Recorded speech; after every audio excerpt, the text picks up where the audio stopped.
Hi everyone. Today I'm going to talk about my birth story. I'm going to start at the very beginning.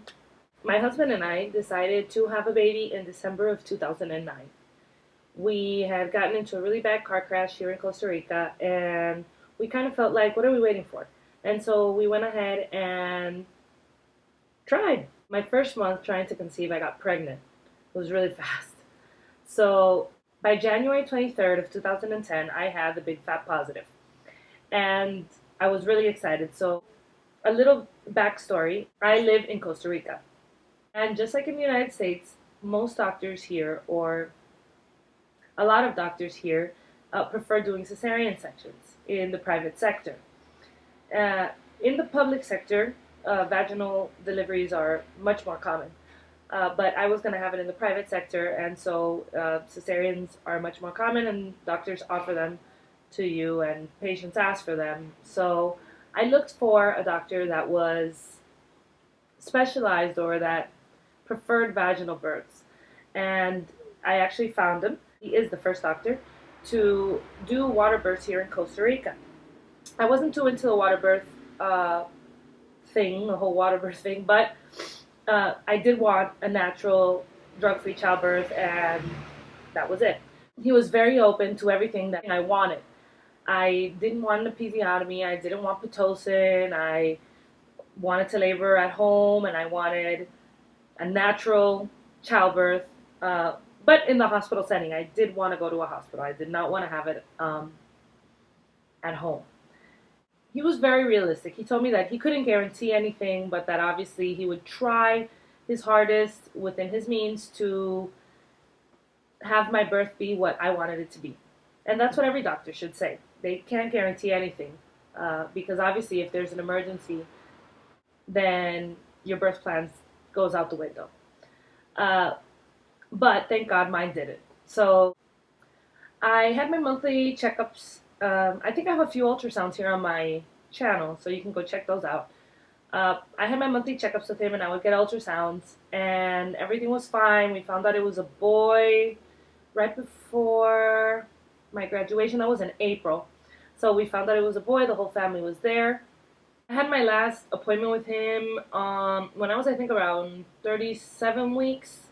And he told me that what we could do, because I was doing fine, was that I can go get a fetal heart monitoring or a non stress test when I was about 38 weeks, 38 and something, so that we can see how we were doing. And if by 40 weeks I had not had the baby yet, to go see him again, just so, here in the private sector you pay cash, so save money, and I was doing fine. And so what I did that, and that was on Wednesday, the 22nd.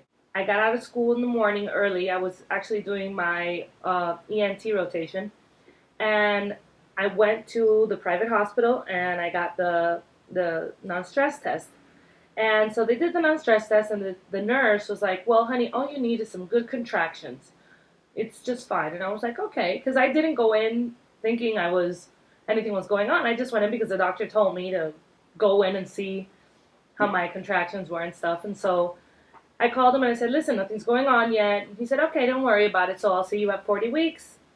I said, "Okay, perfect." So that was 38 weeks and 4 days. So that night I came home. It was Wednesday night. My mother-in-law would stay with us Wednesday nights. So my mother-in-law was coming over, and I was making her this twist on a tuna casserole. And before she came, I was upstairs, and I went into the baby's room, and I was fixing the diapers, and I was getting everything ready. And little did I know I was nesting. I had no idea, no idea. So I went ahead, I made dinner. I was coming down with a cold, so I went to bed a little bit early. At that time, I was reading a lot of forums, and I would watch YouTube videos. A bunch of users on here I would watch, like Gabe and Jess, and I was reading the What to Expect forum, and I was reading it the whole night, and they were talking about how it was a harvest moon the next day on the 23rd of September. And, oh, girls, cross your fingers, it's a harvest moon, and, let's hope everybody goes into labor. So I remember being very skeptical, hearing them talk about this and telling my husband, laughing, like, "Ah, ha, ha, listen to them, Gaspar. They're talking about the harvest moon and how they're all going to go into labor. Ha, ha, ha, ha, ha." I thought it was so funny. Anyhow, so I woke up the next morning at the usual 5 something in the morning, getting ready to go to my rotation. I was actually rotating that day with a thoracic surgeon. And so he was very nice. And that, this is Thursday morning. That Tuesday, I stood in 3, 4 hours of open heart surgery, 38 and 3 days pregnant. And he was very nice. So I told my husband, I said, go ahead and rotate with him and tell him, let him know that I don't feel too good this morning. And my husband said, okay, don't worry. And so just before my husband left, I said to him, listen, make sure you leave your cell phone on because don't say anything to your mom, but I'm not feeling too good. And because my mother-in-law gets very nervous. And so he left about 6:20.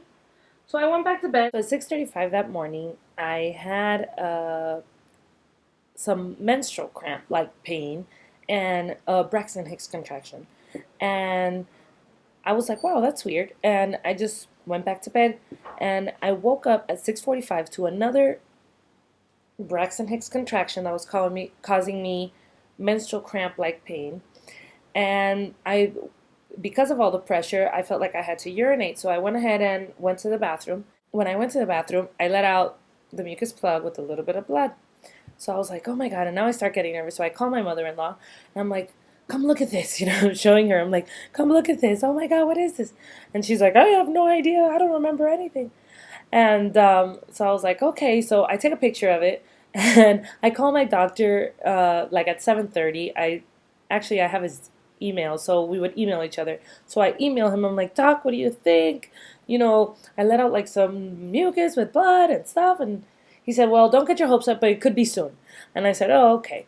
So now I come downstairs and I go ahead and I have my cup of coffee that I have in the morning.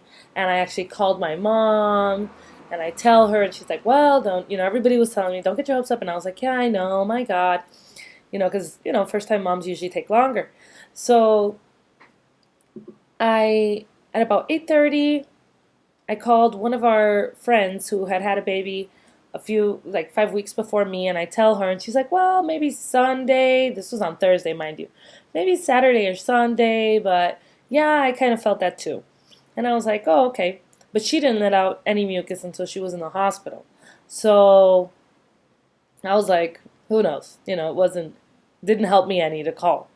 So I stayed here, I relaxed. I kept on thinking, for those of you that have been pregnant, sometimes, I don't know if it's happened to you, but when you sit in a certain position, you get Braxton Hicks contractions if you put pressure or certain positions. So I kept on saying to myself that these Braxton Hicks contractions were coming on because I was putting pressure on my abdomen. So I went ahead and went upstairs and laid down, and I told my mother-in-law I was going to lay down and watch TV and for her to relax and that everything was fine.